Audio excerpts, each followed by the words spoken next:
Something that comes up in every service department is pricing. Hey, what do we charge for certain items? What's our retail price that we're going to advertise to our customers? Maybe it's we're building a new service menu and we want to put something together that's a great point of purchase material for our customers, but we want to make sure our pricing is in line. So, one thing that we like to use when doing this is we like to use our pricing analysis worksheet and really understanding how to break down each retail price to understand if we're in line. Are we in line with our effective labor rate goals? Are we aligned in both the parts department for gross margin and are we aligned in the service department for effective labor rate? So let's jump into one example here. I'll show you exactly how we utilize our worksheet to break down the pricing on these common services that sometimes get overlooked. So let's look at it. So in this example here, you can see that we're going to look at brake fluid exchange. So on a brake fluid exchange, we'll say our op code is this BSF.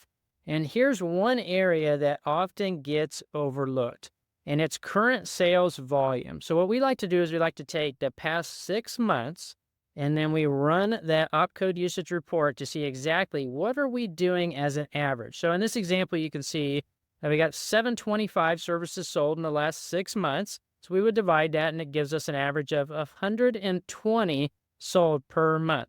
So why is this so important? Why do I need to know that information? Well, what we're going to do here is we're going to look back and we're going to let data drive that conversation. Hey, 6 months from now, after we do a little bit of updating here, what happened? We put some focus on, maybe we built a menu, maybe we just increased the price. Well, I want to be able to look back and say, okay, on average, we were selling about 120 of these. And ever since we updated the price and maybe put a little bit more focus and provided the service advisors with some tools and the resources, now where are we and what's the difference? So let's start breaking down the price side of this. So when we're looking at the price, the first thing I want to start with is obviously to break out from my total price, which is $124.99 in this example, how much of it is labor and how much is actual parts. So in this example here, we can see $80.04 is labor and $44.95 is our parts. Now, let's look at effective labor rate first. So, of course, to calculate effective labor rate, we're going to take the total retail price, which is at $80.04. Then we're going to divide it by what we pay that technician, which is 0.8 in this example. Now, that gets us an effective labor rate of $100.05. Hey, what's the target in our store? If your store has a target of 135 and a maintenance ELR, well, we have a little bit of room to work there. So let's jump down to parts real quick. So on the parts side, simply figure out exactly what our total gross profit is. So we're going to take the $44.95, which is our retail price, and we're going to subtract that from our total parts cost, which gives us a gross profit of $17 for this example. Now, to figure out your gross margin, we're going to take that $17 and we're going to divide it by that total retail price of $44.95. And you can see we have a 37.8% total gross margin. Now, the question is, what's your benchmark? What are you really looking to achieve in your store? Is there some room there? So let's say we want our targeted effective labor rate at 135. We want to achieve that. Now, keep in mind, if you have common discounts out there, that's going to affect that total effective labor rate. In our example, we didn't have a discount when we did our calculation. So if we had a discount, that's obviously going to affect that. So keep that in mind. If there's a common discount out there, you might need to adjust based on the discount as well. So let's say it's 135 is our target. We're going to multiply that. We're going to reverse the math here. We're going to multiply that by the 0.8. We're going to pay our technician.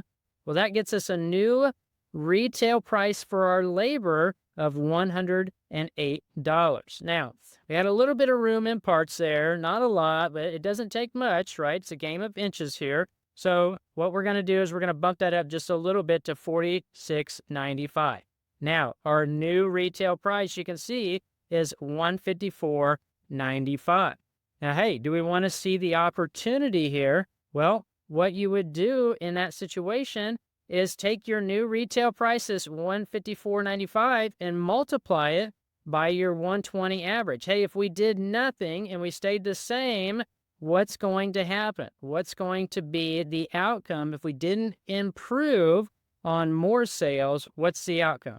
So What you would do in that scenario is multiply those two and see what that baseline is. Now, obviously, we're doing this for a reason, right? We're increasing the prices. Maybe we've done a market survey and we realize there's a little bit of room. Maybe we're building that service menu and we're going to put some major focus on these core key items that we can sell in the service drive. So we expect to have a lift as well.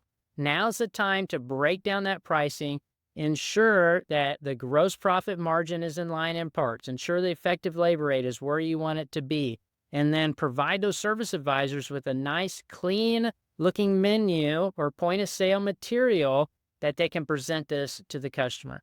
This is a great exercise to do on your common services, if not all of your services that you're selling on that service drive.